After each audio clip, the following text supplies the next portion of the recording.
Day one of our off-road tour is Hanoi to Phu Yen. Leaving Hanoi is the worst part in my opinion, but after an hour of driving, the roads start to get a lot quieter and we start to see rice paddies and small mountains. This is when I finally start to relax. To make the road riding a bit more bearable, I found a few cut-throughs that are a lot more fun. After a few hours, we finally get to some real off-road. So at this point, we let air pressures out of the tyres before hitting some climbs.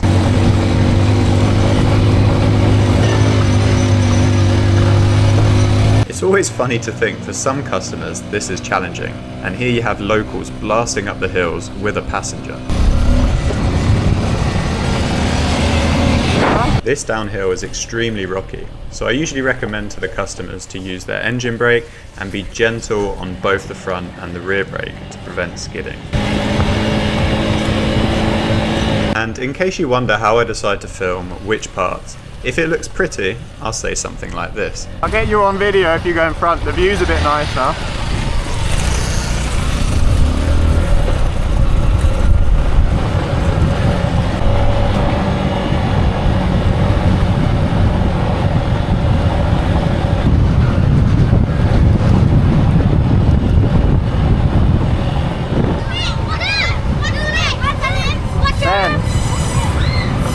It's always nice coming into Phu Yen just as the sun is setting. Look at that pretty sunset.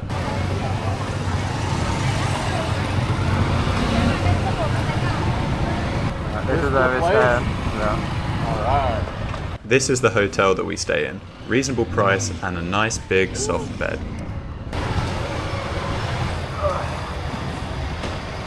Day 2 is Phu Yen to Ta Sua. I kept this clip in because my girlfriend's obsessed with horses. I don't really get it, but each to their own.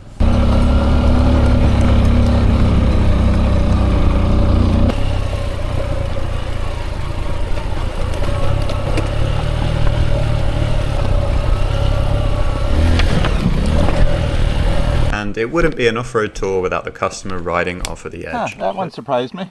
So direct the front up. Luckily, this was a small ledge. I've been dealing with big cliff edges recently. Right. You've got to give this dad credit. He looks like he's building a fence while having his baby strapped to his back. Fair play. And after all my years of motocross experience, I've never learnt how to deal with buffalo. They've always been very placid with me, but I drive slowly and quietly, just in case. Even when the trails get more relaxed, or in my opinion, more boring, the views keep us entertained.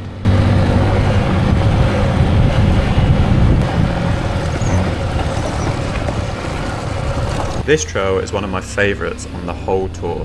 It's steeper than it looks, tight and windy. You also ride between bright green trees and bushes. What a beautiful ride.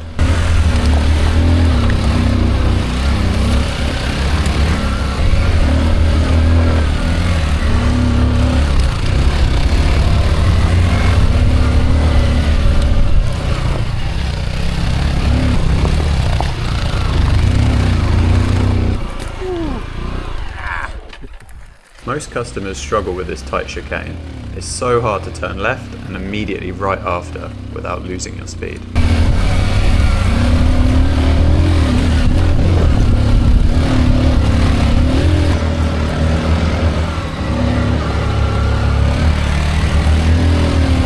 You finally get to the top of this trail. You probably think the adrenaline is over. Nope. Now we ride along a cliff edge with a huge drop to our left.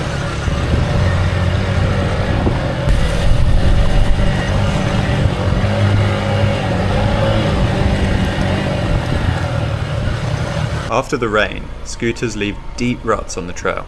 This is tricky because our wheels are too big to deal with them. This means jumping from left to right to avoid the rut. But this is harder than it looks, especially when the trail is off camber. Now we end the day with the infamous dinosaur backbone, riding along a mountain ridge with a huge drop either side. What could be more fun?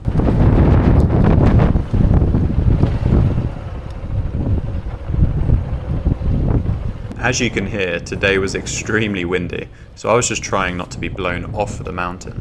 The left line is easier here.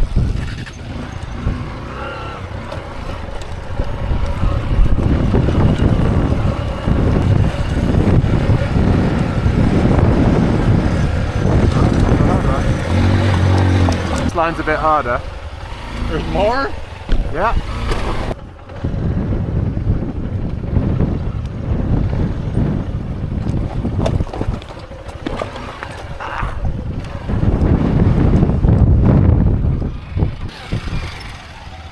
We made it. All right.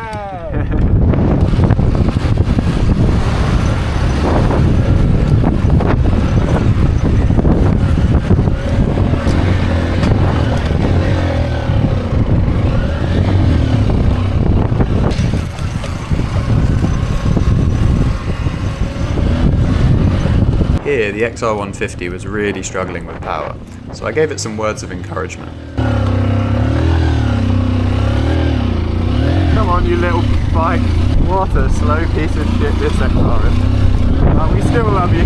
This trip, we stayed at a new homestay in the mountains. We stayed with Ting and her family. Her mum made us the nicest dinner, even if we did get a momentary power cut and had to eat in the dark. We started driving in a foggy morning from Tasua to Tramto. Feel like the XR's gonna suck through here.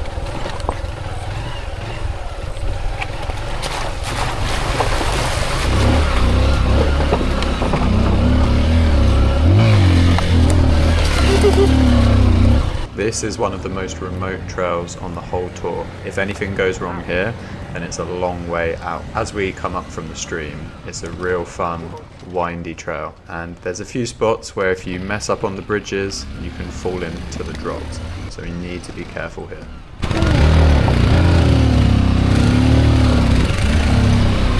This is another spot that customers really struggle with. You need to dive in and out of the big rocks, and you need to be careful with the big drop on your left.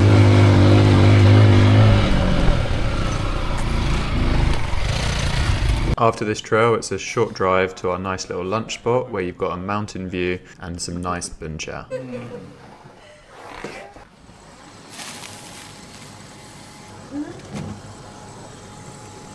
Lemon and salt drink. All right.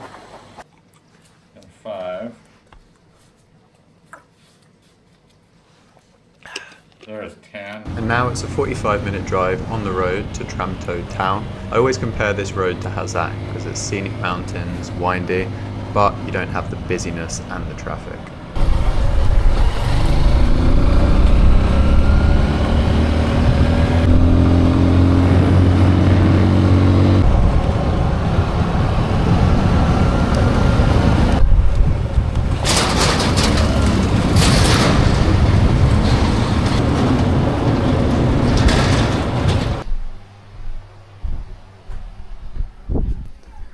So this is where I'm staying on the final night of the 4-day tour, and look at the view from my bed. That is sick.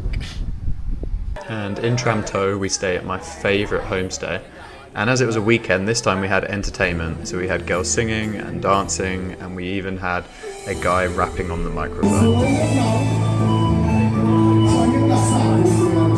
Let's skip past the rice wine shots until the next morning. So now we're leaving the homestay and we're heading from Tramto back to Hanoi.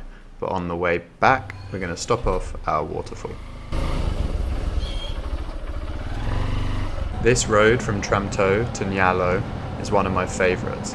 It's windy, you've got rice terraces, and you're riding through the cloud line. Brad said that this trail to the waterfall was his favourite of the whole trip.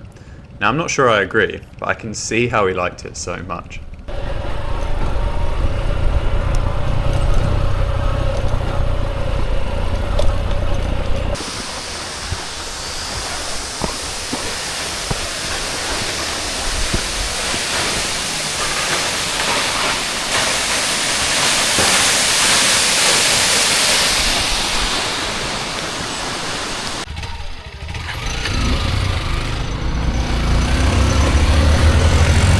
This trail has a mixture of tight concrete paths and rocky off-road trails.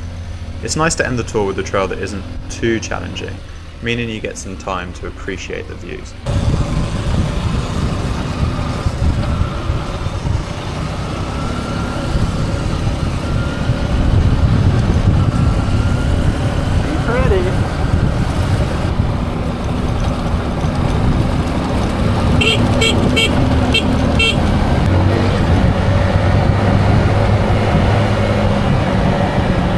After finishing the off-road with riding through the tea fields, we take our long journey back on the road back to Hanoi.